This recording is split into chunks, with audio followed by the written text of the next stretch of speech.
How are you? You happy to be out here? We'll see. We'll see.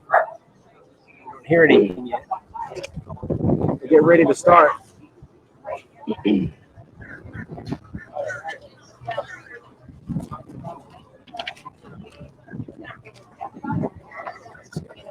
see why I can't hear.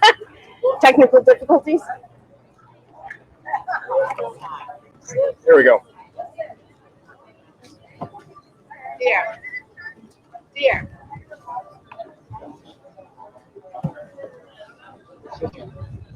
Dear. No. Kim. I'm Janet Hernandez. I talked on your behalf today. Thank you so much. I couldn't even, I did all your. And a good morning, everybody, and welcome to episode number 166. We are live from Peach Time Out. And before we get to our great lineup of guests this morning, I want to tell everybody what exactly is going on.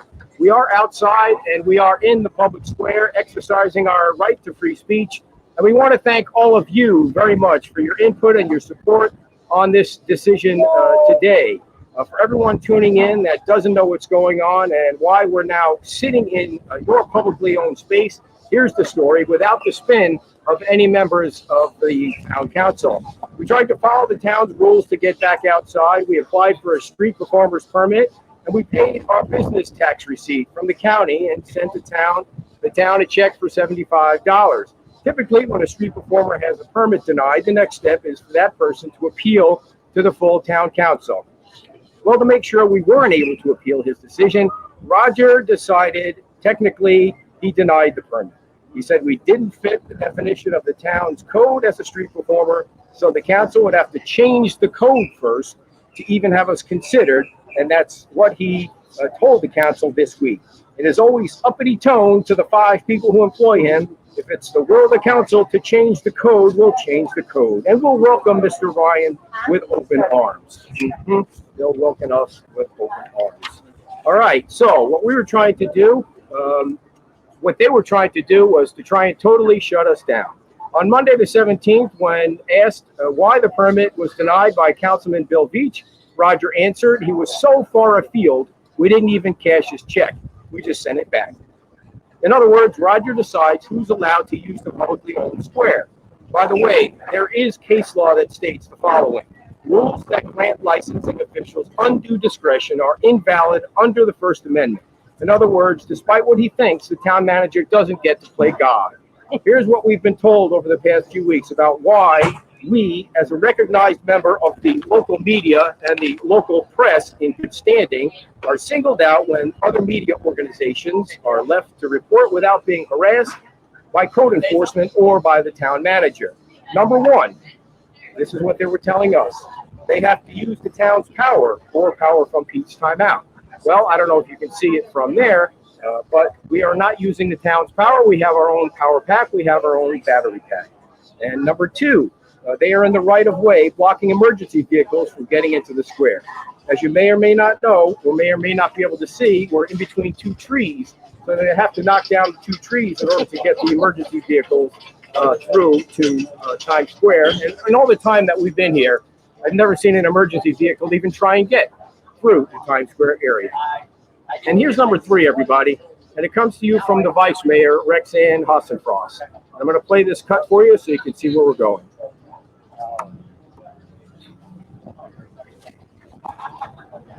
I got the warning. Really? Yeah. Yeah. Just now? Yeah. Really? Yeah. Yeah, sucker. I'm sorry. I had to say that. Really? Yeah. You're doing nothing wrong. I'm just standing. Wait a second. Yeah. Just came up to the picture and said, when All right, so let's break that down if we can. We don't allow street performers to be businesses. I hate to be the one to correct an attorney. The vice mayor always wants to be technical with things. She always wants to point out that she's a lawyer. Technically, she's wrong. Beach Talk Radio is not a business. It's a Facebook Live interview show. We are certified members in good standing of the United States Press Agency. I defy you, Ms. Vice Mayor, to find where Beach Talk Radio is registered as a business. Yes, 3 local businesses have chosen to support the show. They donate money to our cause, and in return, we spread good cheer about them during the hour we're on. We encourage people to shop at their locations. But let's face facts. If we stopped reading the ads, you and Roger would find something else as an excuse to try and shut us down. Number 2, you say you pulled back on allowing businesses in Times Square. You have a street performer at night that sells things. You have an artist on the square right now drawing people as they come into Times Square. Do you think he's doing it for free? Call it a donation or tips or whatever you want. They need to get a business license in order to do all that. Number 3, you, the town, require the street performers to have a business tax receipt from Lee County. And the only reason that we applied for that tax receipt was because we needed to attach it to our street performer permit. Before that, we didn't have any kind of business tax license or business license. And I love how she clumped this show in with what the previous council was trying to avoid in terms of business operating in Times Square. This is where she really tried to pull the wool over the eyes of the other council members and publicly in the public and the public by calling us a business. That was aimed back then in 2019 at businesses that were selling competitive products. And that makes total sense. You don't want some schmo standing in front of Anita's place selling dresses when she sells dresses. I watched that discussion, and what you're trying to do is revise history right now. We not only do not sell competitive products, we do not sell any products. We don't sell anything here in the square. We're not taking money away from any of the businesses, and we're not taking money away from the street performers. In fact, we talk about the very businesses on this square and encourage people to come down and spend money with them, not with us. The next line she came up with made me laugh out loud. Then she cried that the businesses pay exorbitant rent in the square, so it's not really fair. In fact, it's a slap in the face for us to be here. That's what she said. You're damn right it's not fair, and it's because you all keep jacking their rates up. You keep raising their rents, and you plan to do it again. It's silly. It's your fault they pay too much. It's not my fault they pay too much. It's your hands in their pockets, not mine. Every week we tell everyone how perfect the weather is down here. We ignore the dead fish and the red tide, and we encourage people to come down to the beach anyway. What has the town council ever done to promote local businesses on Fort Myers Beach and to bring them down? But all of that aside, this is the public square, and we have a right to speak in the public square just as much as Adam LaCroix does. Adam, otherwise known as the obnoxious preacher, is allowed to call women vile names and tell people they're going to hell here in the public square for hours on end. He's chastising customers at the restaurants, and he's chasing them away. He's actually exercising his First Amendment right to free speech, and he has a right to do that no matter what anyone thinks about his content. And for the record, Code Enforcement Officer Bill Stout admitted to me that the town told the base officers to leave Adam alone, not because they believe he has a right to free speech, because he filed a lawsuit against him. Everyone knows the town manager isn't telling the truth when he says our denial has nothing to do with our content. There's not a person on this planet who believes that. For 2 years, every one of those council members, every single one of them came on the show. Even Roger came on the show. They were running for election at the time. Of course, we were the greatest thing because we have an audience, and they wanted to get in front of that audience. It's all about free speech in the public square. Here's what Councilman Dan Allers had to say about it earlier this week. Oh, it's ready. I can't believe you just got a damn warning.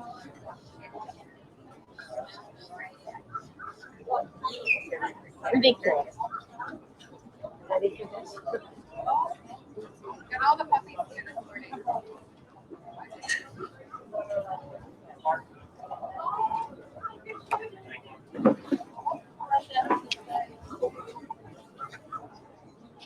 Almost ready. He said.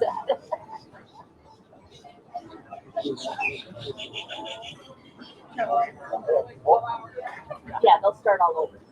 First with the verbal, then with the written. All right, I'm not really sure why you guys can't hear the tape, but Dan basically is admitting that we're being singled out. And let's not forget that the day after we interviewed Byron Donalds at table 23 at Peach Timeout, Code enforcement went around to every restaurant in the square and warned them not to allow us to broadcast from their outside tables. What? Are they going to chase Wink or NBC from Times Square when they come to the beach to report? Of course not. We also had a cut from Jim Adderhope, but it looks like that you guys can't see those cuts, so we'll play it later on in the show. So what we're here is expecting is some kind of ticket from Code Enforcement. We're hoping that if they're going to do something, they actually write the ticket today, and instead of a warning and send something in the mail, we want to know exactly what the violation is so that we can fight that violation. So let's get on with the show, everybody. We have great guests coming on. So our first guest today, and we'll get back to those cuts, is Paula. Come on and sit down, Paula. We're going to give you this microphone. I apologize for ranting about the show, but sometimes I get on a roll there. All I have to say is you are a tough act to follow. But on another note, Sure. Today I'm president of the East Hero Island Garden Club, and we are so proud today to be unveiling the Blue Star Memorial Marker at the library on Fort Myers Beach. This has been a long time coming for us. It initially was started in 2019 when we had a very generous donation from one of our members.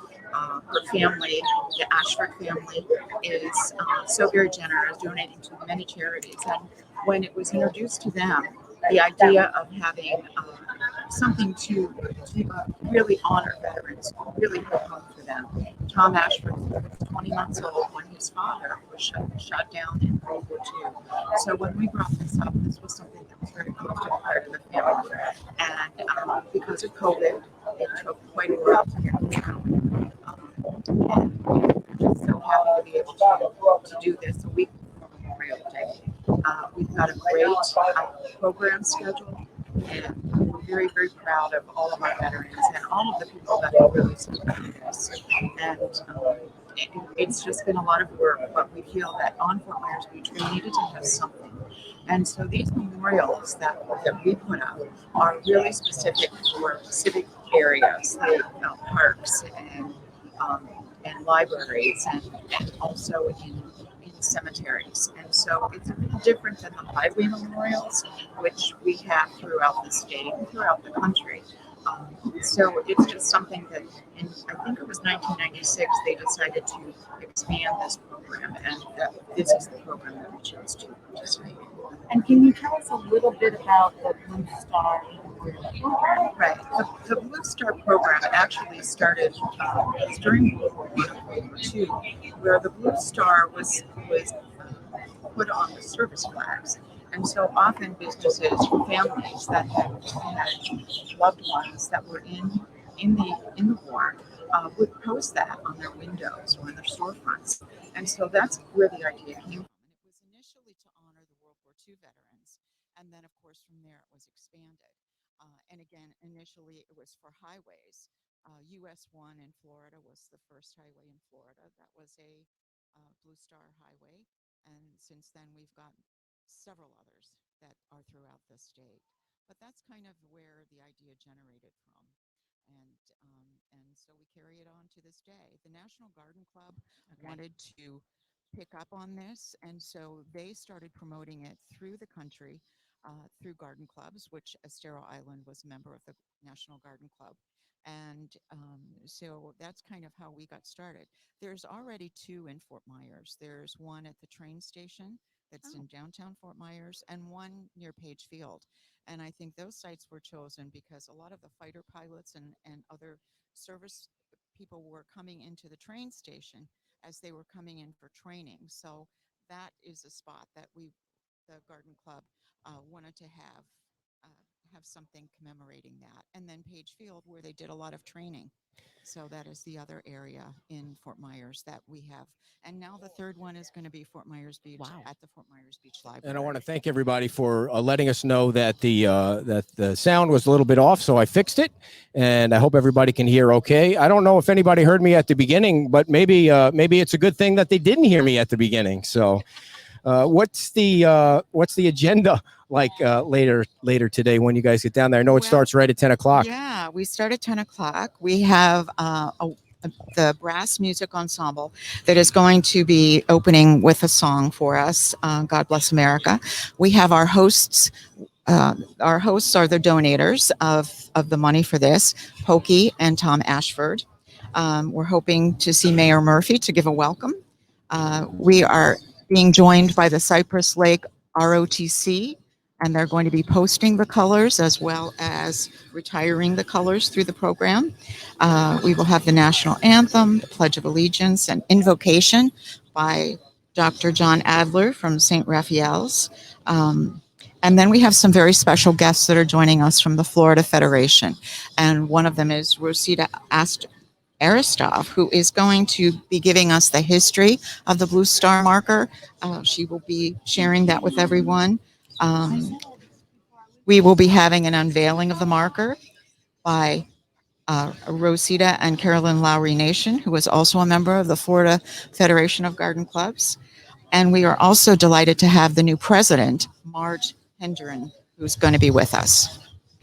And then we will be accepting the marker from the Garden Club and the library and continuing with the remaining part of the program, which is going to be tributes of flowers, a benediction, and some echoing taps, and following with some hospitality at the end. Very nice. What's the hospitality? The hospitality are some drinks and some very beautiful flag Very decorated nice. cookies. We We welcome everybody. We have a couple of veterans that are here. Forrest Kritzer is here, and also Wayne Edson is here. We're going to talk to them. I love talking to veterans. It's awesome, and we know that you have to go and get down and organize. Anything that you missed or you want to make sure that we bring up? No, just that anybody's listening, please come and join us 10 o'clock at the library. And we are just so happy to honor all our veterans. Thank you all. We really appreciate all that you've done. For sure. And I want to thank you for bringing down that wonderful book and giving it to Ed and I on shade trees. Is that correct? Right, from the Estero Island Garden Club. Yes. Yes. So you can do a little reading on All the right. trees And of you know Fort what? Myers Beach. Give people just where they can find more about the Estero Island Garden Clubs in case they want to get involved with things like this. We just have a website. You just type in Estero Island Garden Club, our group online, and there is information on joining and all our programs. Very simple. Thank you, Paula. How Great. about a big hand for Paula, everybody? Yes, thank you for wading Yes. through too. Live studio audience here in the square. I don't know if everything I said at the beginning, did that not go out? I don't know if any of it No, went I out. It's think- probably a good I thing think if it it hurt- didn't it go went out. out. I was rambling, gambling man there. So. No, I think it All was right. good that it went Have out. a seat, Wayne and Forrest Kritzer, two ahead, have a local seat. veterans. Love having veterans on. Wayne, how are you, man? How's it going? Good. Let me turn your mic on. I'm not really good with the audio today. Everybody knows Forrest, Wayne. Looking forward to the ceremony today. It's going to be really cool. So, how are you guys doing? Wayne, how are you doing? I'm doing great, Forrest. Forrest, how are you doing? I'm doing fine, sir. Thanks for having us. So, Wayne, tell us a little bit about your service. Well, I was a child of the 50s and 60s, and I signed up in the end of 64 and spent 8 years in the military. Enjoyed most of it. Did it because I grew up in the John Wayne era, and all of our parents were veterans, and it was considered a high honor back in 64 to join the military. And you went to Vietnam? Yes. And how many years were you over there? I did 3 trips. You know, one of the things that that I always felt like was that when the guys came back from Vietnam, they really didn't get the recognition they should have. But it seemed like in the past few years or so, it's kind of changed. Is that true? Yes. I believe we treat our veterans with respect now, which is something we didn't do back then. Back then, our veterans were considered to be traitors to the youth of the country. Nowadays, I believe we hold them in much higher esteem. Forrest, what about you? How you doing? I'm doing good, and I had same situation. That war was it was a police action to some people. Of course, if you was over there, you didn't know what was actually going on in the States with all the protesting and the crazy stuff going on. But it was a camaraderie of a veteran. I was asked to serve. I was drafted, went to Fort Knox in the Army. I was in the 4th Infantry Division, and this is a short program, so that's a short synopsis of what I did. But I do remember coming home, and I came home 2 weeks early because I had a lieutenant that wanted a couple of cases of chicken. So I traded chicken for orders.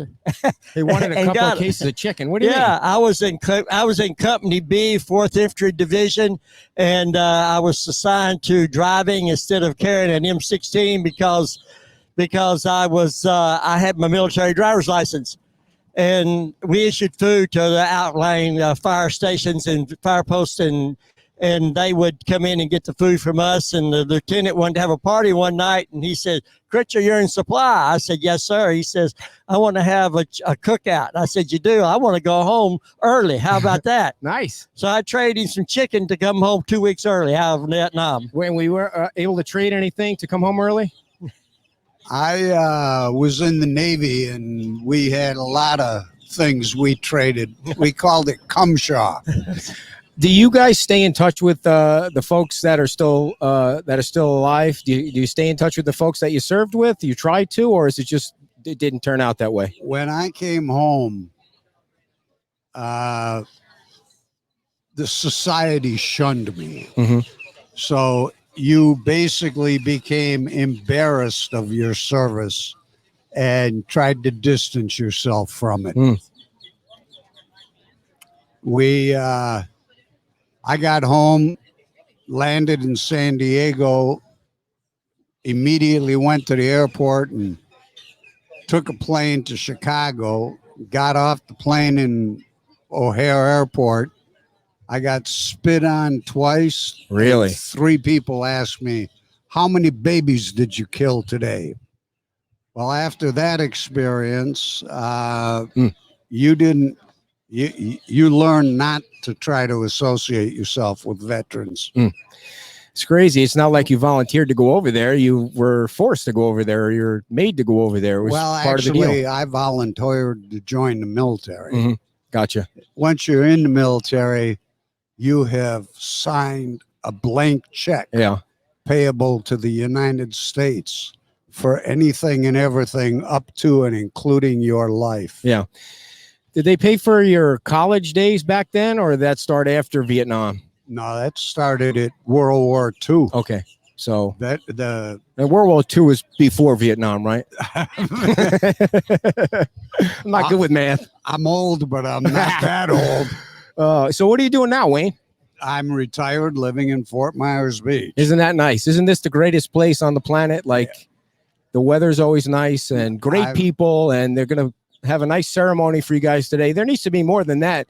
And I know, Forrest, you're working on something. So do you want to talk about that at all? Yeah, several years on the beach and in politics and what have you, I saw a need for a tribute to veterans in general, and was working with that with different committees and town council. And now this new town council has graciously to come to our rescue to make something at Bayside Park for a tribute to all veterans. So we're currently in organization now with, I started in January, but was not able to be very successful because of the COVID. But now we're getting out, and I do appreciate Beach Talk Radio and all that you do for our community. And I want to tell you real quick, though, that, I was proud to serve for my nation. And people say, well, what do you think about the war, the politics? I said, the war to me was that I wanted to get back. I wanted to be one of those that came home from Vietnam, and many did not. Mm-hmm. And many of our friends, and I know he had the same. But when I got back, my head was high and proud. But as he said, I came through O'Hara also, and I was walking without my M16 or a 45 or a bayonet, and I felt naked because I felt like I was in a war zone. It was ridiculous. And now I'm sitting in a restaurant, and I have kids 12, 15 years old walk up to me and says, and I wear my hat proudly, and they say, well, I want to thank you for your service. Let me tell you something. To a vet, that really means a lot. Sure. It means a lot, especially to that age group. And now we're teaching our people about what actually happened in Vietnam. Right.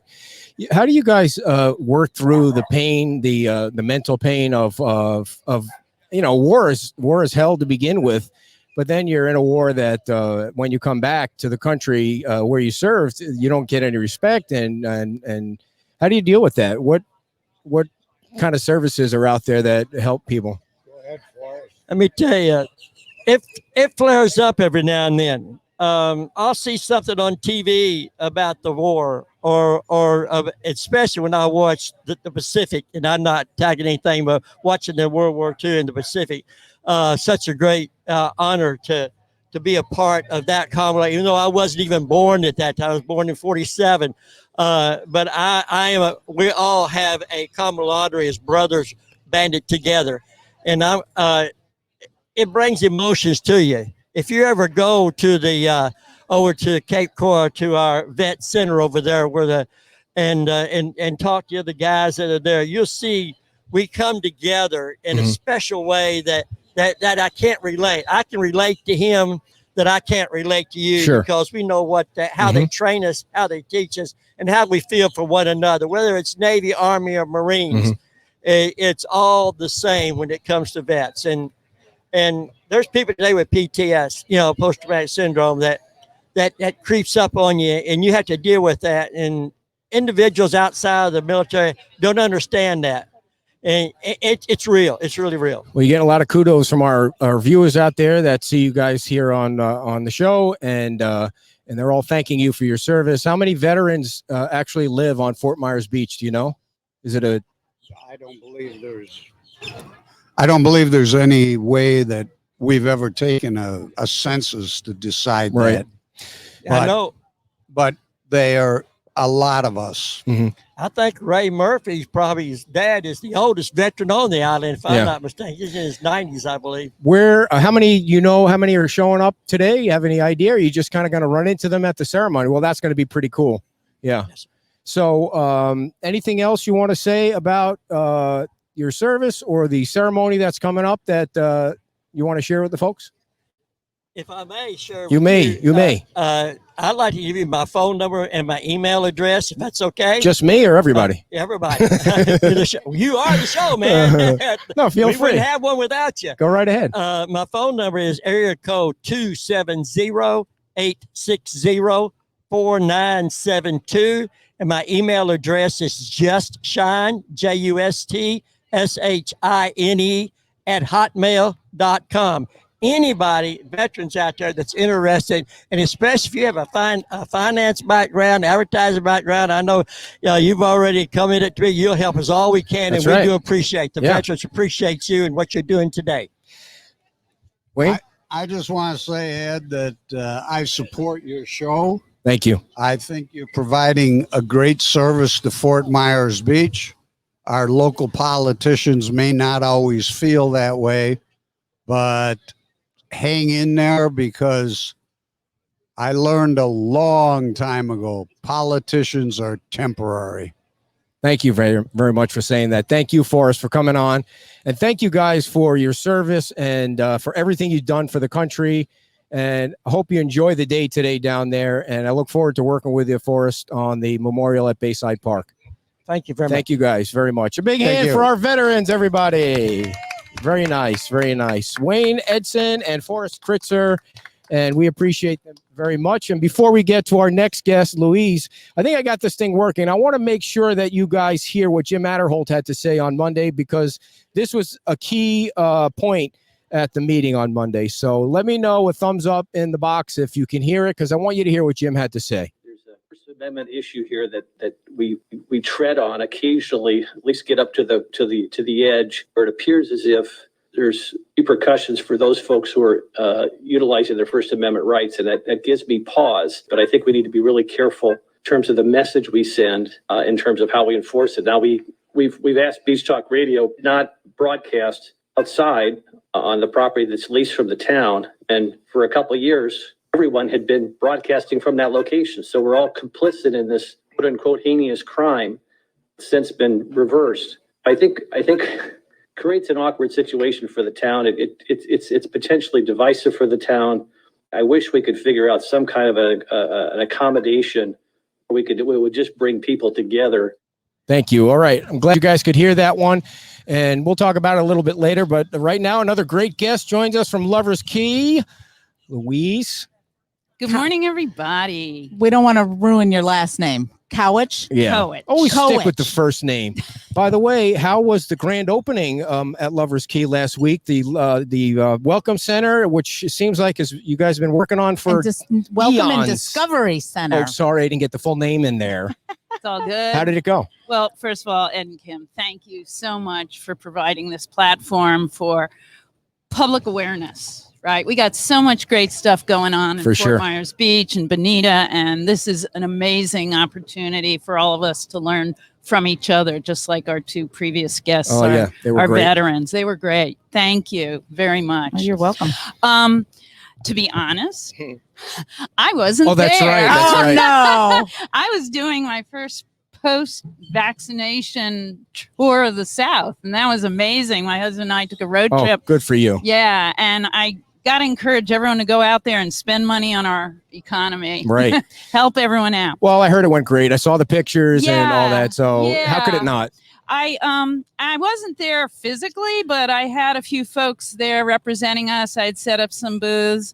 We are still not really in grand opening mode because we are still limited in the number of people we can house in the rooms there. Indoor restrictions still apply, even though outdoors do not. So we're hoping the actual true grand opening can happen when all restrictions are lifted. But that said, we have some amazing new programs that we're launching that, because of the new Welcome and Discovery Center, facilitate our ambitions to really become a regional hub for discussions on environmental education, stewardship, and getting people out there to learn about and cherish our beautiful Southwest Florida environment. It's going to be good. Now, what are some of the displays or exhibits that are inside the Discovery and Welcome Center? Great question. So, Thank you. Yeah. He should be ringing a bell right now, but he didn't bring it out. But go ahead. I didn't want to bring the bell out because I didn't know if that was going to violate the noise ordinance. So I wanted to be careful. Okay. All right. Ooh, yeah. I heard about this from your friend. We'll get into that. Because, in fact, the Welcome and Discovery Center does welcome public discussion, free speech, open forums. We actually have 4 venues there. So one is the exhibit hall. Okay. One is the community center, and I'll talk about that because we really want to invite the public to use it as our community space. Right. And then there are 2 downstairs open classrooms. The building is designed in a way that it's held by these massive load-bearing pillars that resemble mangrove roots. So it creates a nice draft even on the hottest days. And so that creates 2 separate spaces for discussion. Upstairs, the exhibit hall that you were mentioning, that's a permanent exhibit. Okay. And what it does is it takes the visitors through both the natural and human history of the park so that people understand that that park, in a way, is a tribute to citizens in this area who banded together to preserve some of the most pristine coastal habitats. And it goes from the Calusa to Floyd Lucky, to the Murphys, all the way up to the present day when it's a state park. So all the people who are involved in creating the park have a hand in that history. Nice. Then the displays walk you through the different habitats that you can find in the park. That said that Florida is just a land of inches. You go a few inches and you're in a totally different ecosystem. So what we've tried to do is to say, hey, we're a gorgeous beach. We know that. But there's also something to explore about what the state parks call the real Florida, right? That this is what people come for. They may come from for Disney, or they may go to Cape Canaveral, but what people really love most are the gorgeous beaches. And so the displays explain the habitats that allow for those beaches, whether it's nature walks on the interior, mangroves, the estuary, or the beach and dunes themselves. Now, you mentioned that about the layout of the building, and then that the classrooms are downstairs. Is that correct? 2 are outdoor classrooms downstairs, and we're eventually going to have a touch tank so little kids will understand, and people who are unfamiliar with our environment here will understand what's inside an estuary. So it'll contain some of the fish and seagrasses that a healthy estuary contains. But upstairs, and this is really what I want the public to understand, is that we've got, thank you. Stage left. Stage left. Hi. We've got this community room that we hope will host not only our educational programs, but if you want to use it as a space, if you're a community group, a civic organization, if your kids are getting married. We have amazing sunsets, and we have kitchen facilities for catering purposes. We have storage areas. We have, it's all Wi-Fi and smart board outfitted, and we hope to have art exhibits. So a lot. So schools can cut. So schools can come. We've already had homeschool kids. Homeschool kid. We've already had Lee County host one of their end of the year department meetings. We've had the Fort Myers Beach Garden Club tour. You know, we just really want to see it as the people's place. Now, speaking about classrooms and stuff, let's talk a little bit about the Eco Arts Camp that's coming up. Yeah. So tell us about that. When it starts, all the good information. All the good information. Well, and what does Eco Arts mean? Right. So Eco Arts is something that some states like California have pioneered, where you get kids out in nature, which after COVID is particularly important. And there they learn about nature by cultivating their observation skills through art and science. So it's really experiential learning in ways that you can't do through Zoom and through the iPad that unfortunately our kids have been kind of riveted to over a year now. So they go out to the different parts of the park where they have field trips.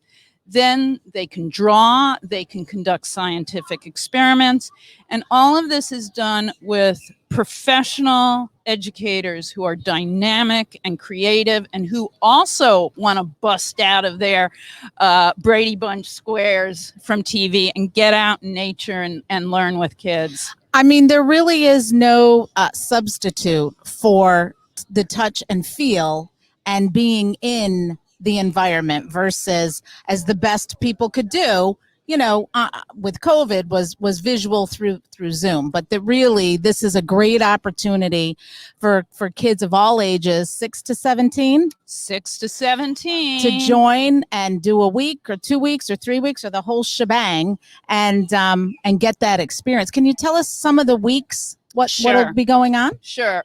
The way it works is we created this program, and it is a pilot, during the height of COVID. We took a risk. We're like, we're going to go for it and give kids something this summer, even if we had to take half a loaf and not a full loaf. So each week is age appropriate. In other words, each week is a different session geared toward a separate age group. Okay. So we only are allowed to have 15 kids per week.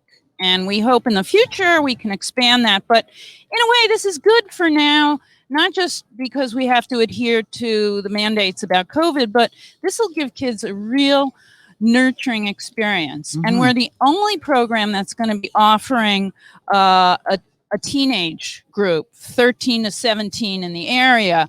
So kids who may be looking at colleges in the next couple years, who may be taking AP Bio, or I know Bonita Springs offers marine biology. This is a great way to experience something that not only they can put on their resume, but will be deeply meaningful in combining art and science the way pioneers like Audubon did, right? When he got out there and created interest and a nurturing stewardship for our birds by painting them, by seeing them in the tradition of natural philosophers in the 18th century.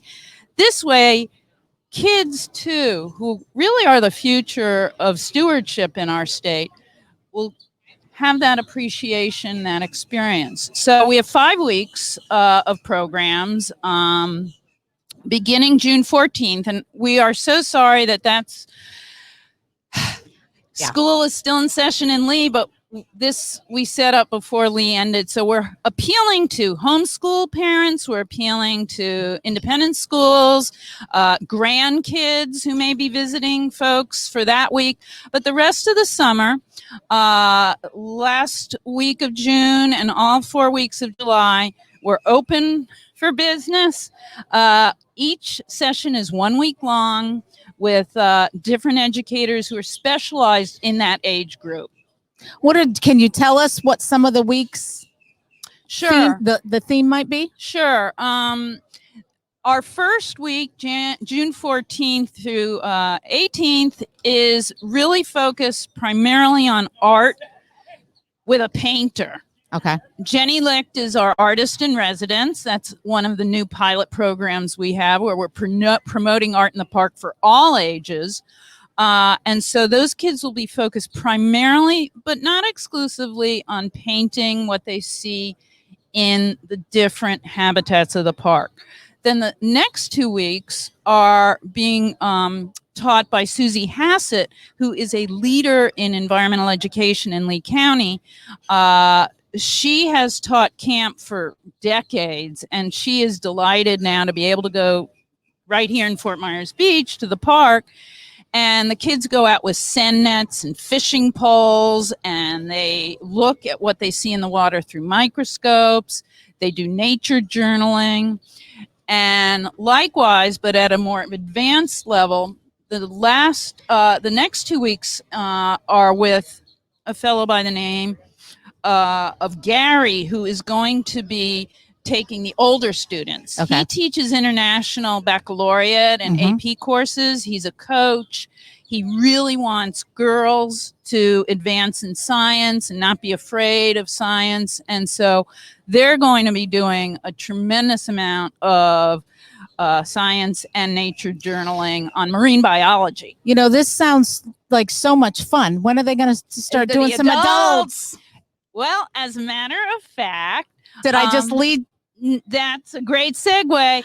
And I don't want to leave before I mention, then there are 2 more weeks with another educator, Deb K. Dunlap, who will be working with the little kids the last few weeks of July. But since we've been operating under COVID, we have kept things sort of minimalized, and we're also brand new. We've never had this level of ambition and scope in our programs because we didn't have anywhere indoors to go in case of a thunderstorm. So now we have this indoor facility with Wi-Fi and all that. We are working with Jenny Licht. I stole this idea from Ding Darling. They have an artist in residence program, and Jenny's daughter, Rachel Pierce, who was a former news anchor, runs their artist in residence program. And they get, kids from 0 to 100 out there painting murals, doing nature journaling, watching her paint on the docks there. And that's really the direction we hope to take with our Art in the Park program. So yeah, as soon as these COVID restrictions are lifted, we're going full busting force. out. And hopefully next summer we'll have an eco arts camp for adults. Awesome. Can you imagine? I'm sorry. I'm laughing at Kim's dad. Oh, He's putting comments in the box. Nothing about you. He thinks he's funny now because he's in power. I'm Can sorry. you draw a straight line? I can't. No, so no. I'm hoping Not on the maybe weekends. I can Oh, learn. there's Definitely there's not on no the way. weekends. Maybe photography I could do. There's no way. Like, unless it's stick figures, I'm out. I mean, my skills are not up to par. Well, we have 2 photographers who signed on Well, there you to go. teach and to do a few exhibits as well. So, a lot going on. Art camp. We have a speaker series that we're going to launch. Everybody from Pulitzer Prize winning writer and historian Jackie E. Davis, who wrote The Gulf, History of an American Sea. He's going to be one of our marquee speakers, to local scientists like Dr. Mike Parsons and John Cassani to talk about water. Our series is called What You See on the Land, Lands in the Sea. And the idea is that, it's a privilege to live in Florida, right? And with that privilege comes the responsibility of environmental stewardship. So we want to make this a process of helping everybody, snowbirds, residents, old-time residents, native New ones. Florida's, new people understand what's going on with our water, what's going on with our land, and what ordinary people can do to get involved to restore and protect it. Now, where can people go to sign up and get more information? We have a website, we also promote on Facebook. The speaker series, we're still waiting to get the green light because we want to have 60 people for each event. That's the maximum capacity for the community room. But right now we're limited to 30 indoors. Right. It's weird though, because the doors open up wide. This room is so cool. You can open up the doors and there are the mangroves. There's the Very cool. sunset. And but still, if we want to keep it air conditioned in the summer, It's got to be we closed. got to wait for Yeah. the restrictions to lift. But And- we'll keep you all posted. Awesome. Yeah. We get everything in? I don't know. Uh, Do you have any questions? I think I she could keep covered them all. going. You're good at this. You You're are really, you need so your own good. show. You are Just so not, good. just not in the public square. Entertaining. Got great vocabulary Yeah. and presence. Yeah. Yes, we love You having guys you are on. Sweet. You Well, guys thank are- you. Well, it's Well, true. You thank make What it are easy. the hours of the Discovery Center? You Don't say it. Say it's an guys- okay question. Did you guys Average. Yeah. read my mind? Do you have one of those mind? It's right now, the center is closed Monday and Tuesday and then open the rest of the week from 10 to 4. But we want you to volunteer as a docent because the building was paid for by the state, but everything inside it, from the exhibits to the docents to my educational programming, we're all volunteer and we're all hoping to get contributions. If you know any millionaires, that'd be awesome. There you go. But She hangs out with them all the time. yeah, I'm hobnobbing I'm not all the time. surprised. Well, I had to explain to Ed last week what a docent was. So now Yeah. at least he's up to speed. At least he's well, up to that's speed. good. Well, yeah. you should They be wear those going. big Grand Poobah hats. Yeah, and right. Well, we need docents if we want to keep the center open for the maximum number of hours. So come and learn about how to be a welcomer. That's really all it is. Learn a little bit about the park, welcome people, so we can show people in this area that Fort Myers Beach truly is a beach. Good to see you guys. It's so nice to be outside. Isn't by it the great? the way, the weather Isn't it down great? here is fabulous. It's Yeah. just a nice Stellar. breeze. It's like we got California. we got- Oh man. we got shade under these two beautiful palm trees. Yeah, I noticed how you took the shady spot. Yeah, Oh, it's a nice spot. I like I this had spot. to borrow think we'll stay here. sunscreen from our. Yeah. well, maybe I should Fans. just keep talking and I'll be. I know. I'll be I'll just just- Can you get a little? Oh, we're all throwing some shade today. Always want to get a little taller, but hey. Well, This is thank you what I got. so much for coming on. And Thank anytime you you. want to come on, you're welcome. And keep Aw, feeding us the man. news and information, and we'll get it out there to our 9 listeners. Awesome. And thank you, Ed. And Thank you. Kim. You're Wonderful welcome. Thank you service so are. much. Big hand for Louise, everybody. We got the live studio artificial audience there. And I did want to make sure that you guys did hear Dan's cut, because you were all saying you didn't hear Dan's cut earlier. So I'm going to play Dan's cut right now so you can hear it. I know you heard Jim's before, and we're going to talk about this a little bit later. I apologize for the sound issues. You know, with the sun out as bright as it is, it's hard to see the buttons, but I'm just making excuses now. Here's Dan. Again, do we draw the line as far as what's allowable and what's not allowable? If there's a 18-year-old gentleman sitting at a different restaurant doing a podcast that he sells advertising for, are we going to go remove him from the premises? Are we going to tell Wink or NBC News that are out there during a hurricane for hours that they can't hear because they're running a business? I guess, where do you draw the line? I mean, what's allowable and what's not allowable? I agree with you if they were running constantly, every day, 8 hours a day, running a business. Don't always agree with what comes on the program. Definitely takes a hard line on some things that I don't agree with. But I'm worried as well that where do we draw the line between who's allowed to do it, who's allowed not to do it? Where are we going to turn and look away? Where are we not going to look away? All right, that was Dan from earlier from the town council meeting that we apparently didn't play earlier, so we wanted to make sure you heard what Dan had to say. And I don't think you heard this, but even if you did, it's worth playing for a second time as we get ready for our final guest of the show. And by the way, we are going to throw it over to the library at 10 o'clock, and we're going to broadcast the ceremony live at 10 o'clock. So stay tuned for that if you'd like to watch it. But one more cut, and then we're going to get to Cindy. I don't mind being called a liar when I'm lying or about to lie. Let me just say this for the record. The content of the show has nothing to do with this. Or just finish lying. It have something to do with it in some people's mind. It has zero to do with it in my mind.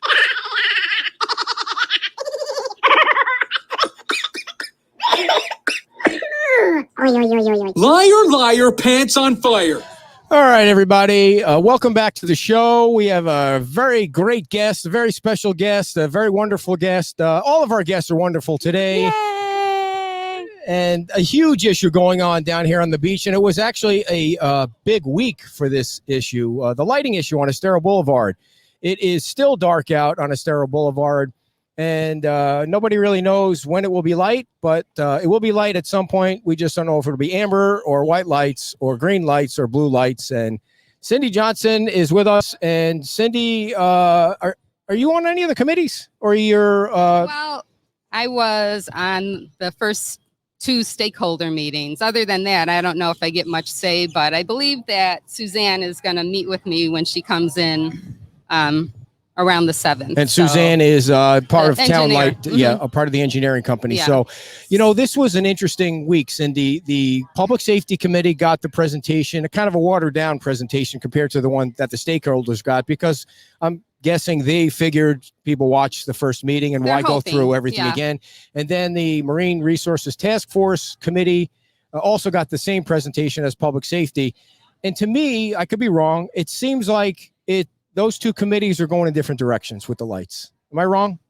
I think that people need more information, and everyone in this town needs to do a lot of research on their own, because there's a lot of information about how people feel about white LED lights and a lot of misinformation about amber lights. First of all, we need to make sure everyone knows amber LED lighting is safe. Otherwise, the FDOT wouldn't declare an area of wildlife concern and make standards which are equal to the standards that the Lee County has of 1-foot candle.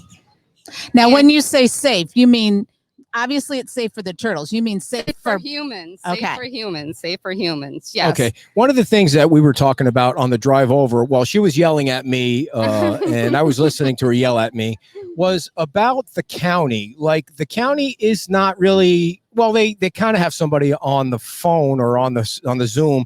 And by the way, the town lighting folks need to figure out Zoom, or they need to figure out how to use the Zoom, or it's just gotten, all right, sorry. I know. I digress. Unfortunate. Yeah. So, but the county, it's a county road. So my wife's question was, why isn't the county more aggressive in putting safe lighting up there? Well, the county is aggressive in That their wasn't design. exactly what I Yeah. said, just so you know. But go ahead. I cleared it up so it made better sense, though. Yeah. Okay. Well, here's You want me to hold that? Yeah. So how does the breakdown go if the county owns the road, but the town is responsible for the lighting? I didn't start it like that when I asked the question, and then you rolled right over me. The county's going to let the town bring a plan to them, and they're going to thumbs up or thumbs down. Okay. So they get the final. Right. Okay. But You got lots of paperwork here, so go right ahead, right through I it. wanted to read something. And by the way, for everyone's knowledge, the consultant needs to have a presentation to the town council by mid or the end of September. And so that's what they're working on. They're working on getting information from different vendors that sell these lights and put it all together for some kind of proposal. But that's where we are now. And Cindy, back to you. Okay. So right here, this is the 100% Nice and close. submittal lighting documentation. What does for that mean, 100% submittal? It's the full plan All right. for the county's traffic light that's going up here. And the lighting design criteria that they're using is they're following the wildlife sensitive lighting criteria for a new signalized intersection. And they're saying the vertical analysis for the crosswalk was done to determine the illumination on the driver's side of pedestrian at night. This will allow the driver to see the pedestrian in the crosswalk from a distance away that will allow the driver to stop before reaching the crosswalk. And this is with amber LED lighting.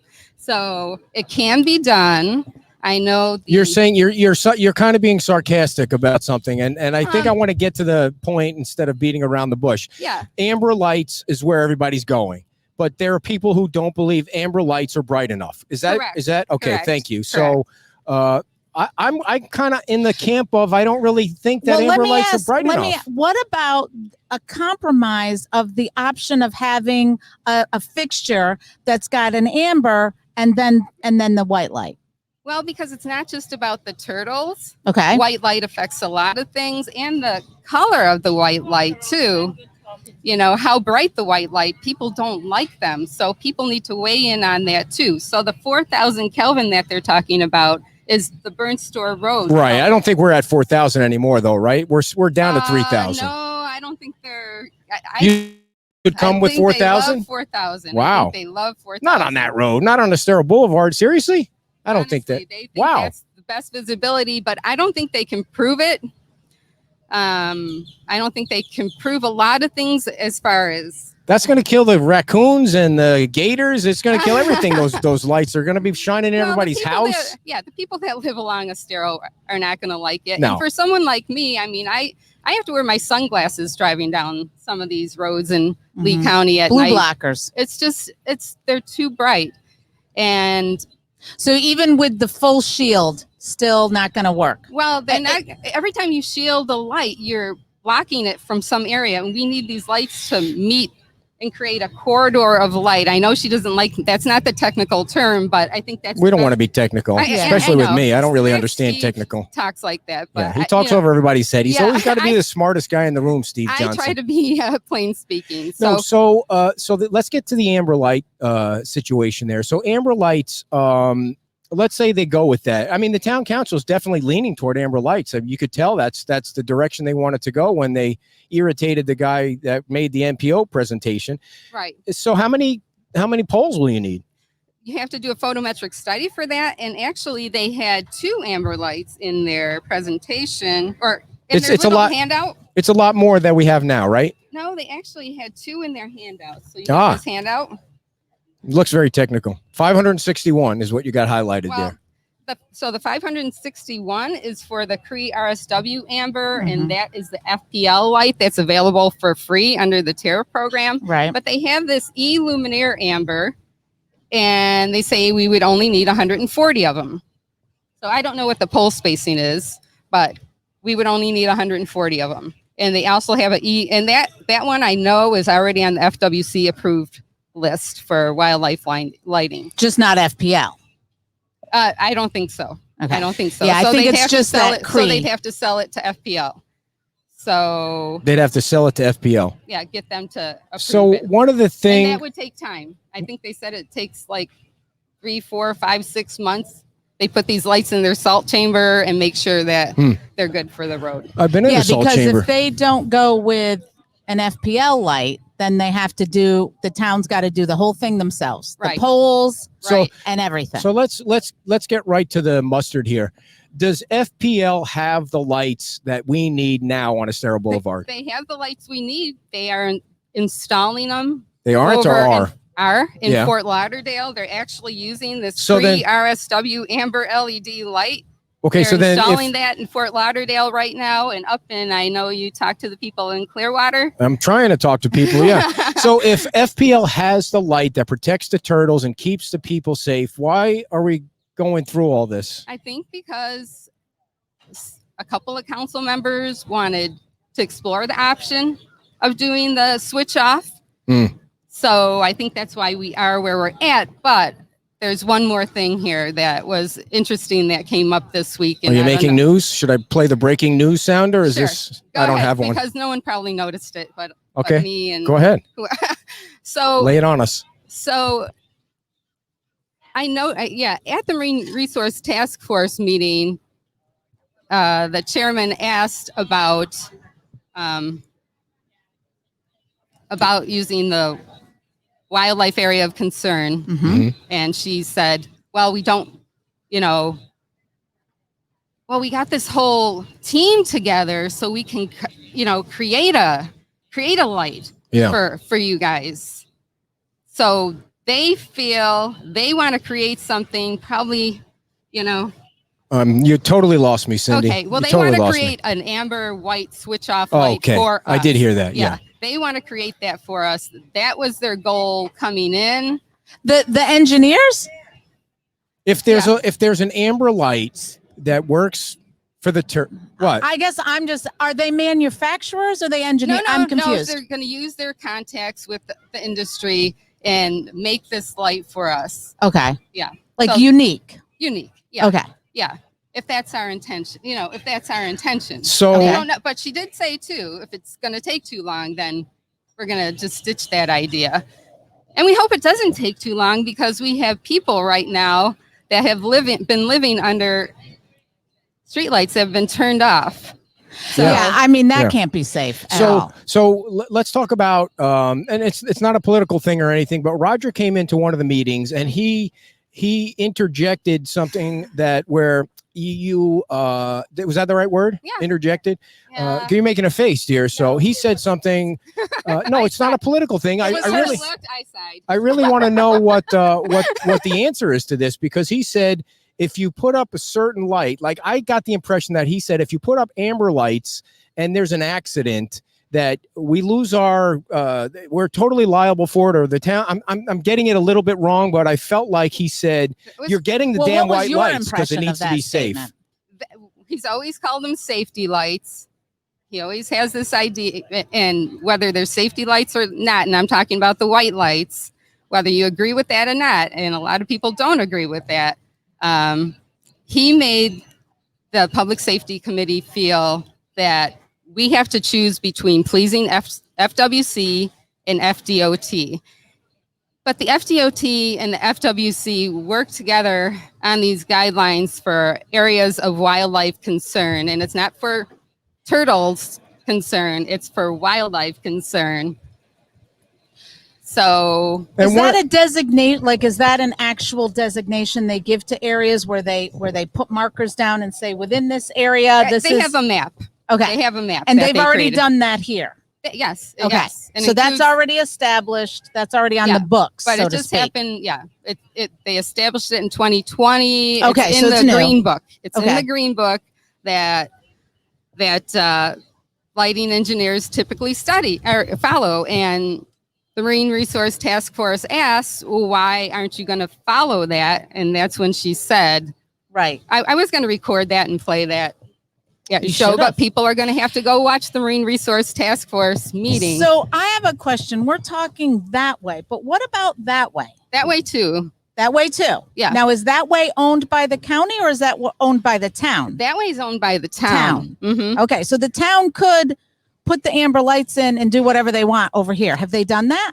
Well, the town could put the amber lights in everywhere. That's why Okay. they created the wildlife area of concern. That's why FDOT did this. Okay. So, But the they people own in- that. They own that part of the street, Yeah, so yeah. they can do whatever they want down there. Exactly. Okay. So the people up in, I know I'm trying to be as simple as possible, but it's pretty You're complicated. looking at yeah. me like I Yeah. can't understand any of this, Cindy. Well, You're right. He's a little slow. You're right. It's Okay, just well- it's baffling to me that it's gone on this long. I mean, Well, for me too, because the whole intent was, first of all, no white lights have ever been approved to use up as a street light that are turtle friendly. So everything we've been told in the past, like you can tilt the light, that's just not true. You can't shield the light. You can't do anything. If someone dropped you, Ed, in the Gulf at night and you had to swim to shore. Where's that person that's going to do that? I don't know. There might be someone. There probably are. You would know where Fort Myers Beach was and you'd be able to swim back to land. If we had all amber lights, same thing. You'd be able to see the lights from Fort Myers Beach and swim back to land. But the turtles, if they saw the white lights, they're going to turn away and they're not going to nest here. If they see the amber lights, they're going to say, oh, that still looks comfy for my nest, Right. and I'm going to do it. I don't know. Where was I going with that? so He gets you off track. there's Yeah. a light that FWC, as far as I only Several lights. that they require, and they, from what I read, they it seems like they will not allow white lights. They No. said the white lights will disorient the turtles, and the turtles are coming this way. It's going to be Attack of the Turtles on Estero Boulevard if you have white lights. It seems to me that they're only okay. They have only certified amber lights. Okay, so and FDOT Mhm. has only certified amber lights for areas of wildlife concern. So then why are we even talking about white lights at all? Why is the well, consultant that's even what bringing Robin it up? Trindle, the director of imperiled species said on the Zoom call, and that's the recording I played at the Public Safety Committee meeting. You went over your 3 minutes, by the way. I know. I thought they didn't yell cut at you me for off. that. No, They I let you think they go. were confused. I felt bad. How are we going to make good decisions if people don't have the correct information? Right. And that's sad. So This needs to just move So on. what happens if the consultant comes back with white lights as a recommendation? I don't think that's going to happen. I don't think that's going to happen either. Not even in the off season. No. She's pretty open Yeah. to talking with all of us. She's trying to herd cats with all these people. I mean, I can see the pain she's going. Not only our cats, she's trying to herd her own cats. They can't figure out the Zoom. It's true. It's like no offense, yes, no offense to old people, but 70-year-olds should not be on Zoom. I mean, they should be using either a flip phone or a now, dial-up. my dad's going to get very upset Okay. with It was that statement. disturbing. I'm just going to say these people are talented and they have a wealth of experience. Yes. Oh, for sure. And they're Yeah. engineers. I mean, they're, but they are getting a lot of things wrong. They're giving people the wrong impression. I guess they said at both meetings that somehow they think they can use white street lights in areas during turtle season. That's not going to happen. What about my idea of the road lights, like the lights in the road? I saw a study about that. And you are right. They See? did the research and you are right. But that's what the Marine Resource Task Force is saying. And when they have their meeting, hopefully everyone will watch the public safety meeting this week. And Special meeting, right. Special meeting, 9 a.m. on Tuesday. And the Marine Resource Task Force meeting at 3 o'clock on Wednesday. All about lights. Yeah, it's only lights. So you won't be bored about someone trying to pitch straws. Oh my gosh, that presentation about the straws went on forever last week. We already got the straws changed. Why are they trying to change them again? Well, I don't mean to get you off subject, but it went on forever. I can say he made the point, and Your husband's got to move it on. Your husband's got to rein these people in when they're going too long in their presentations. I know You got a certain amount of time. Come on. I know, because they had a whole list of things they need to get to, and They keep going. He was pushing them trying to back. pass the council's 8-hour meeting. That's what he was trying to do with that one. It seemed like I took a nap and I woke up and there they are. They're still meeting and they're still talking about straws. That's right. But they are going to recommend that they approve the fade straws for any of the businesses Right. that are currently using them. So now. I digress about that. So can you imagine if the road lights have to be installed and Roger will have to admit it was my idea that the street lights had to be put in and they work the best? I mean, how can you disorient turtles when the lights are below the lights in the road? Oh, the lights in the road. the embedded light. Yeah. But that would really take. The county would really have to get on board with that because they just put that Listen, road down. I'll give Ray a call. I'll give Sandelli a call. He'll be on it in a second. He loves it. He loves us. Okay, think about this. I think those look great. They have them Yeah. down, I believe, in Marco, and at least they have the embedded lights in the crosswalk, and it's sleek. Yeah. Okay, let's just talk Slick, about too. Clearwater for a minute. Let's do it. Clearwater, Treasure Island, they just put up 8 amber lights. Yep. And just 8? To well, test they it. put up 8 to test it. Okay. But Rick from the meeting said it was for people to see if they liked it or not. It wasn't for people to see if they liked it or not. It was a different light that wasn't approved by the FWC yet, and it was for the FWC to come approve it. Oh, And sneaky. They already approved it, and so now they can put the amber lights down the whole road. How And that's close? How close are the poles? Were they FPL? It's not the Cree one. well, I think they have Duke Energy up there. Okay. So I'm not True. sure, but so they have a light that they're going to use. They have 4 lanes of traffic there with a divider in the middle. It's not our 2-lane road. So All right. There's a lot of amber LED. I think they're going to be lights the and cool luminaires out there. What's- There's a and lot you of know what? companies They're producing happy. them. They are happy up there.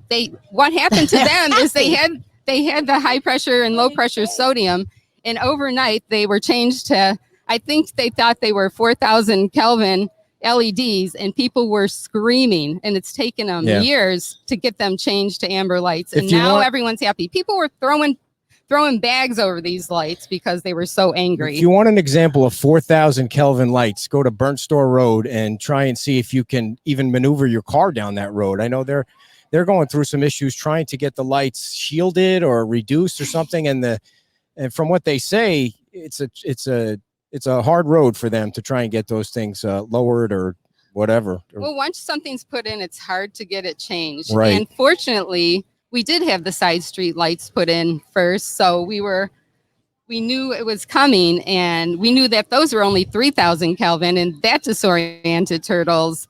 And now even more street lights are turned off because you can see these white LEDs from much further away than you could. So what is your prediction, Cindy? What are we going to see at the end of the month of September that the consultant is going to bring us? You know what? It's all going to depend on what the council tells the team engineering. You copped out on that. I asked you for a prediction. Town engineering. Which one are they? Town. The other one was. You don't team. want to make a prediction? Your husband would. Right. Well, you know what? I would hope that they would follow the FDOT regulations for area of wildlife concern, because I think that going against that. Oh.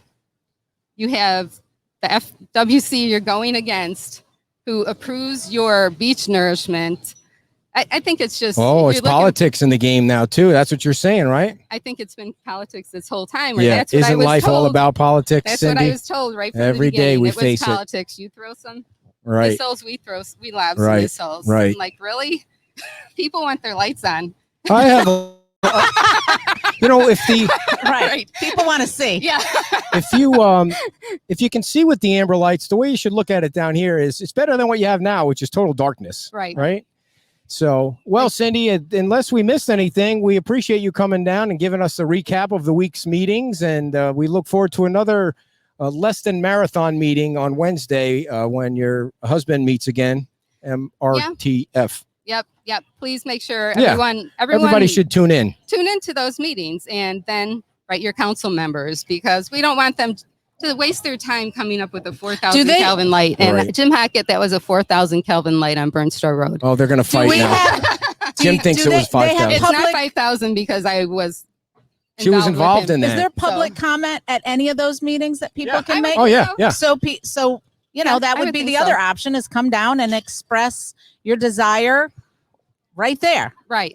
Get it on the record. We don't want to waste any more time on this project. That's right. We wanna need some move it lighting. forward. So what Right. we need to do is get everything to the council so they can tell these Enough people light has been where to shined go on that. on All right. June 7th, I think it is. Thank you so much, Cindy Thanks for Johnson, having me so everybody. much. She's a great guest, and we love having her on. We love having Steve on, and they're super nice folks on the beach, and you'll probably see them walking. Cindy's always walking faster than Steve. It takes him a little longer to walk down the beach, but they do great things for this community, and we appreciate them very much.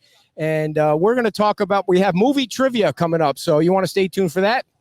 We're giving away 2 tickets to the Beach Theater. So hold on for that, but we are going to change power here, folks, because we what are you doing? I'm trying to get out of the sun. All right, You're killing me. Well, wait a second. We're going to change power, so stay tuned. We're going to lose power for 10 seconds, and we'll be right back. Don't go anywhere.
All righty, there we go. I somehow that muted there. You know, it's been a rough day for me on the technical side here, but I'm sure you guys could hear us now. So what I was saying was that earlier, while you were waiting for the show to start, and I was on my little rant, code enforcement did come over, and what did they say to you? So first of all, I don't know the gentleman's name, but he was very nice, very polite. He said, "When does he start his show?" I said, "He's already started it." And he said, "Well, I'm not going to interrupt the show, but you guys know you're not supposed to be here." And I said, "I don't know anything. Please go talk to him. Please interrupt the show. Go talk to him." He said, "Nope, he was just going to be here to take pictures and let the council or whoever deal with it." So did he give you a verbal warning? Is that what he said? I would take that as yes. Okay. You're not supposed to be here. So he didn't tell you why? He didn't give you the reason why we weren't supposed to be here. He just said, generally, you're not supposed to be here. He said, "You know, you're not supposed to be here." And I don't said, know that, though. "I don't know anything." Right. Well, if he's Please still out talk to there, you. if there's any chance he's still out there, please come back and give us the ticket, not the warning. I want the ticket. I want to know what the ticket is. I want to know what the violation is so that we know what we're fighting. You can't, I guess you can, but yeah, right. Not my wife. It's all me. She So really doesn't want to please- be out here. So whatever the violation is, please write on the ticket exactly what the violation is so we know why you're harassing us in the public square, why you're challenging our right listen. to free speech in the public Okay. square. Well, as I said before, he was very nice. So Yeah. there was No, I know he's just doing his job. Yes. But I would like him to finish his job and come back and write the ticket for the violation or whatever Well, it is. I Now, what's object going to to your happen word is, of harassment if you were. oh, that's true. He directing that at did not him. harass That- us. He did no. not harass us. But what I would like, what's going to happen now, he's going to take the pictures, he's going to print out the pictures, and he's going to send them to our house. And it's going to say warning. And then we're going to come out here next Saturday. And You might, so we know exactly what the violation is. So let's get to the point. Just skip all the shenanigans at the beginning and write the ticket. If the ticket's for trespassing, let us know it's for trespassing. If it's for blocking the right of way, tell us how we're blocking the right of way, blocking the trees. We're in between two trees. If it's that we're operating a business on Times Square, then make sure that you also take pictures of Wink and NBC when they're out here with their TV Well, and we're cameras not a business. interviewing who they interview. But don't just say that we're the only ones that aren't allowed to be out here interviewing people. Hey, did you see the guy riding the bike with the cart behind? He was it? hammered. He was absolutely hammered. Did Oh, you he notice was? that? I don't know. I What are thought you he talking was- about? No, I thought he was giving people rides. I thought that was the point. It was a big cart. I'm not like getting in that car with him. Did you rickshaw. see his eyes? Yeah. No, I didn't. All right, everybody. It's time for movie trivia. Your chance to win 2 tickets to see a movie down at the Beach Theater. Did you know this was coming up? Yeah. On Estero Boulevard. Here it is. Are you ready? The first person to type the correct answer in the chat box is going to win 2 tickets. And we had the owner of the Beach Theater on last week, which was very, very cool. Yep. The movie, oh, you think you're going to know this? I haven't seen a movie in a No. movie theater No, I don't since think I'm the gonna know last it. Ali Frazier fight. The movie Dream Horse opens this weekend starring Toni Collette.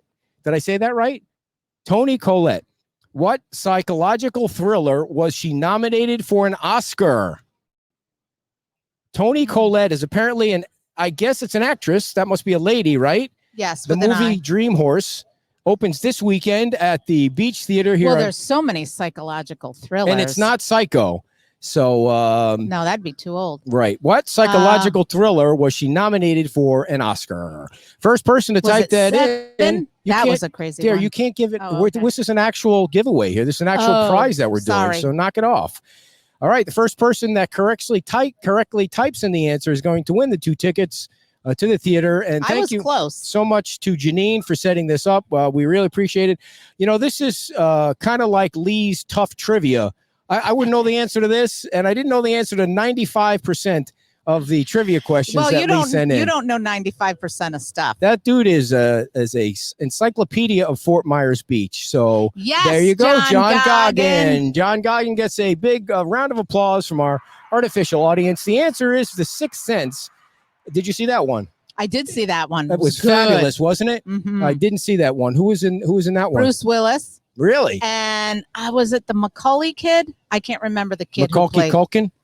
Yeah, I don't think it was him, but it was good. Congratulations to John Goggin. If he wants to go to the movie theater, he'll have 2 tickets, or he could re-gift them and give them to somebody else if you like. And by the way, everybody, John is the chairman of the Public Safety Committee. He's very involved in the lights. He's also very involved in the Foot of the Bridge project for the safety of the traffic. He's one that, hi, folks, how are you? Isn't it nice that we're out here doing our show? Yes. Come on over. We'll ask you where you're from. And yeah, come on over. Where are you from? Indianapolis, Indiana. Very nice. So how long are you down here camera for? Right here. Say hello to everybody in Indianapolis. Yeah, we're on the Facebook. We just got a one-way ticket. All nice. right. Good for you. Is that because your state's locked down? No. Well, it is. Where do you stay when you come down? The Harbor House. Nice. Very nice over there. Oh, you have a condo there? You guys are with money. You come with money, right? We're just renting. Just what? Oh, you're renting?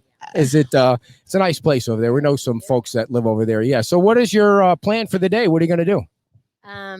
Have fun, have some drinks, get some sun, and relax. And then start over. That's right. So unique. Rinse and repeat. So unique a plan when you come to the beach. Have you been to Peach Time Out? Oh, yes. Very nice. Well, we hope you have breakfast or lunch here. And let me ask you a question. The movie Dream Horse. Have you ever heard of the movie Dream Horse? It opens this week at the Beach Theater, which is right down on Estero Boulevard. Have you ever been to the Beach Theater? In case you're It's up for a an movie, eat-in theater. they have fabulous food Fabulous down there. food. Yeah. Yeah. Yes, Yeah, we it's have good. those in Indy. So here's the question. Are you ready? This weekend it opens and it stars Toni Collette. What psychological thriller was she nominated an Oscar for? Oh, looks like the wheels are turning here. You have to name the movie. John Goggin got it right. I don't know. Sir, do you know? Do not. All righty. Well, the answer is obviously The Sixth Sense. Have you ever seen that? Yes, Now they're going, oh, I know. yes. It was it was Bruce Willis. Yeah, yeah. I'm only thinking of the main character and the young Yep. boy. I don't. Who was the young boy? Was it Macaulay Culkin or whatever that dude's name is? It wasn't him. I know. I can't think of his. Did you guys see the viral video of who was it? There was some kid actor that went into Costco and he started harassing the Costco people about the mask. Did you see that? It's on the YouTube. You didn't see that? I forget the Dear, guy's why name. do you ask questions? He's a child that are actor. So I wish I could remember irrelevant? that. She's a She's a TikToker. TikToker. Wow, that's a Chinese company. They're stealing all your data. It's already nice. stolen. Yeah, they already have People need to see who you are. Now, do you record videos for TikTok? No, I'm not a TikToker. I'm a TikToky. Okay, so what is that a short video that's supposed to be funny? Is that what that's about? Yeah, it's just entertainment for me. You know, every once in a while, I hear my daughter giggling in the other room, and I like, "What are you doing?" She goes, "I'm just watching TikTok." Do you watch TikTok too? Very little. She shows me cool stuff. Like, what's some of the cool videos that you see on TikTok? Silly stuff. A lot of silly things. Dancing, recipes. I don't know what else. Videos of People falling recipes. Like, are they down. reading recipes or are they? They're showing you how to make things. Okay, so explain to me, because I'm pretty slow. How is watching somebody read a recipe exciting? Are they doing goofy stuff while they're reading it? No, they're actually doing the recipe. Oh, They're it's making like it. watching a cooking show, but a short version of it. Is there a certain amount of time before the video explodes, or they're 3 minutes long? Okay, why don't you record one and send it to us? Like from here, after you have a few drinks, get out the phone and send it to. That could be dangerous. Very nice. How's your football team going to do this year? Colts are going to do well. They're going to do very well. You have a quarter. Oh, you have Carson Wentz. Wasn't he a throwaway from Washington? Well, he got injured in Philly. All right. Oh, that's right. You guys had the team where your quarterback quit in the prime of his life, right? That must have been horrible. Unbelievable. All right. Well, you guys, thank you for coming to Thank Fort you Myers so Beach much for and putting up hanging with out him. at the Harbor House. And, dear, when you're outside and you're hanging out with the people, I'm a people person, and you run into folks from out of town, I mean, you just can't duplicate that. It's just, it's a fabulous thing. So Do you have another question or no? I don't have another Oh, okay. question. We only get one pair of tickets, but I Okay. do want you to read this because we have to make sure we take care of our friends. Ugh. Here you go. I will start the music and you let it rip. All right, you know what I'm going to talk about? Fort Myers Tiki Tours. You can take them out for a sunset tour, a dolphin cruise, an anniversary cruise, team building, sightseeing, family fun, Father's Day, Mother's Day, anniversaries. You name it. It's an appropriate thing to do. You're going to be on a cute little tiki boat. You're going to be getting your picture taken by everybody that's in the bay because they're amazed to see this floating tiki boat. You bring your own food, your own drink. They supply the captain and the ice and the cooler, up to 6 people. You can reach them at 239-887-0042. They're over at Salty Sam's Marina, or you can find them on the web, obviously, Fort Myers, tikitours.com. Does anyone say the web anymore? No. Okay. They don't say the W's either in the web. I didn't say that. Oh. I don't think I said that. So. All right. Fort Myers Tiki Tours. 90 minutes. And of course, I want to let you know about our great friends at, they sell the bug spray, and the weather is up, it's down, it's breezy, it's chilly, it's hot, it's hotter, it's hot. And when it's hot, the bugs come out. And when the bugs come out, you don't want the bugs up your nose or in your armpits or any crevice. The last thing you want is a bug in a crevice. And so you get the Don't Itch It Out, the Island Oils LLC, and you spray a little on you. It's all natural insect spray. And we'll talk about that in a second. It's DEET-free. All right, hurry up. It's almost 10 o'clock. No water. We're waiting for them to patch in. So relax, will you? You can get it at the Bait and Wait, the Snook Hut Bait and Tackle. For goodness sake, that's a place. And, of course, the Lighthouse Island Resort. I will say, too, I've seen it off island, too. So they're branching out. They were at the Estero Outfitters. I saw them at Estero Outfitters. And it smells fabulous, so you don't have to worry about... The smell here is fine. The smell at the Franklin Lock is putrid, but the smell here is fine. You don't have to worry about smelling like Ben Gay. They meant that. Yeah. Okay, sorry. And the smell here is fine, too. The smell in here Times is Square. fine, yeah. But the bug spray will make you smell like you have perfume on. So you're killing the bugs, and you're attracting the other sex. There you go. Very nice, everybody. And we are getting ready, hopefully, to broadcast live. We're going to send it over to the library because there's an awesome event going on at the library. They're unveiling a plaque for the veterans, and we had Forrest Kritzer on and Blue Wayne. Star Memorial. Blue Star Memorial, that's going on. Dedication. You have plenty of time to get down there and check it out. And keep an eye on your phone, I think dear. it's going to be a very moving... Yes, keep an eye on your phone just in case Anthony, our stringer, has any issues with the phone down there. So the Blue Star is for all living veterans in any branch, and then the Gold Star is for those who have fallen. So we want to thank everybody that supported us this past week or asked us to come outside and give it a go. And we did get a verbal warning, I guess you call it, from the very nice code enforcement officer who came down and said, polite. You're not supposed to be here. And my answer is, I didn't know that, but I guess we'll find out what the violation is and go from there. So what do you got there? So I have some updated, Cindy was gracious enough to bring some updated numbers. We put it out in our newsletter or your newsletter, but she said there are now 16 nests on Fort Myers Beach, but there's been 12 false crawls, and then 30 at Bonita with 25 false crawls. So we got to try and get that number down, those false crawl numbers down. That's when they come up, but something's off, and they go, and she goes back into the ocean and doesn't lay the eggs. And you don't want that. Can be lights, it can be holes that have been dug in the sand, it could be people. Like, if you are lucky enough to see a sea turtle coming out, please stay away and don't turn your light on. This is not a Tick-Tock YouTube moment. This is a moment that you've been granted to see. Just take it in. Don't turn on any lights. People now? I'm asking them to comply with the regulations so that we can have a lot of sea turtles. They're threatened, if not endangered. And so we want to give them every opportunity to come onto the beach that they return to every couple of years and put their hatchlings down so that they can come out 45 or 55 to 65 days later and go back into the sea. What was there was a picture that we posted with the newsletter about the turtles. Something happened with the mama turtle there where it was a human interaction. You think they tried to pick the turtle up or something? I don't know, but it is Florida statute. There's laws to protect the turtles. Don't harass them. Even if you think you're just taking a picture, that's harassing them because of the light. They get disoriented. What if it's a no flash camera? He said, "Can you see it?" No, not yet. So well, don't you have to you're put gonna it on the thing? Tell him he's got to enter the studio, and then I can see him if he enters the studio. He's got to, yeah.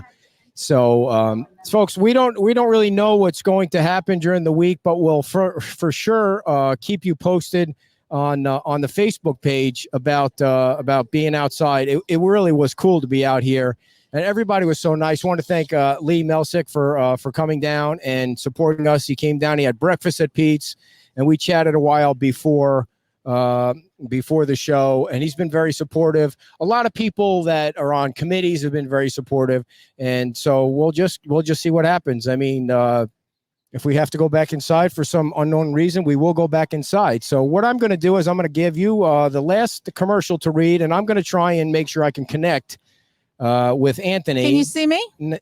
No, not yet. So let me take that. You take the commercial. We'll read the commercial, and then we'll try and send it over live. Well, I'm trying to send this to them. So here, send that picture. So Beach Pottery, located at 1798 San Carlos Boulevard. It's on the right as you're coming down, really close to where the firehouse is, just before the white fence starts. Anyways, they have pots, planters of every size from $5 to $500+. They have some enormous pots. They're imported, as Ed always likes to say, from Vietnam. They are purchased directly from those manufacturers, so they have the best pricing in town. They have over an acre of pots. They have furniture and artwork, and the furniture that they have is really high-end outdoor furniture that lasts for like 20 years. You know, most marriages might not even last 20 years. They come in multitude of colors, so you can get out there and see all the different colors. Over 8,000 pots. They also have pots from Mexico, beautifully decorated. You can get them custom made with like your name or what a little message that you want on there. Let's see. You're in violation of code 1426. Hey, how did your fishing trip go? Really well. And what did you catch? We caught a bunch of sharks and one tarpon. And you released them. You have to. Yes, always release them. Yeah. So am I going to get invited next time? I couldn't make it this last time. Absolutely. Always invited. Always. Now, did you go out on a charter? Yes. You want to give that person a plug? Absolutely. You had Captain Josh on. Oh, that's right. That's right. And so was it seemed really windy that day. Was it rough? It was a little rough. Yes, it was rough. Not the easiest day, but we had a great time. And how was the water out there? Did it look okay? At that time, yes, it looked perfect. Now, have you been out on your boat? I'm going out today. You guys are invited. Thank you for wearing the shirt. Well, thank you. Yeah. All right. Thanks. Yep. Have a good one. All right. So they also have a guy on site that does chainsaw carvings. He takes them from just regular wood, regular tree trunks, and carves them down into like a manatee, a pelican, and then those guys there paint them. They're amazing. So stop down there. They have beachy home decor. They have jewelry. They have gifts and clothing. I think now they have a coffee and a wine bar. So you want to stop on down there. In the front, you'll see it because you'll see all the pots in the front. But in the back, when you go through, and it opens up to just an enormously large area back there.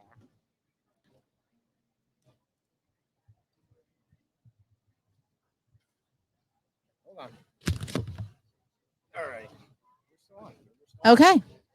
Well, I'm sorry. I would like to tell everybody to come on down. There's a beautiful breeze. Their humidity is very low. The beach is filling up, though. So if you're coming on down, hurry up, giddy up, and come on down.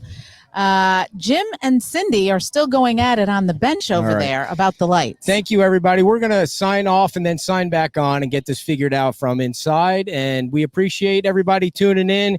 We'll keep you posted on how everything's going. Thank you to our guest today. And we're getting ready to send it over to the library. Give us 5 minutes and we'll get over to the library so you can see the ceremony going on. We're going to run real quick. Right. All right. Thanks, Stand everybody. by.